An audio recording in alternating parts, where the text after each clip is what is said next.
আমার মা কোনোদিন এরকম কথা বলতে পারে না। আমার মা কোনোদিন এরকম কাজ করতে পারে না।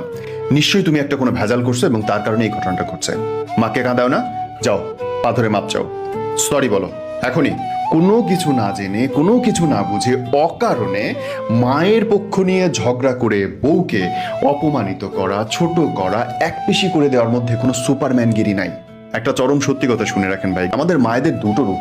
যখন সে তার সন্তানকে দেখে তখন তাকে মাথার তাজ করে রাখার মতো, তার কোনো বিকল্প নাই, তার কোনো তুলনা নাই, সে অনন্য। কিন্তু যখন সে একজন শাশুড়ি হিসেবে আচরণ করে, বিশ্বাস করেন ওই আচরণ কোনো দিন কোনো ছেলে দেখে নাই। একটা ছেলের সঙ্গে তার মা যে আচরণ করে আর একটা ছেলের বউয়ের সঙ্গে তার মা যে আচরণ করে, সেটা আকাশ এবং জমিনের পার্থক্য। যদি ঝগড়া করতে নাও পারেন, বউকে শুধুমাত্র শোনাটা যে কেন কি থেকে কি হইছে, এইটুকু অনেকখানি রিলিফ দেয়। Trust me.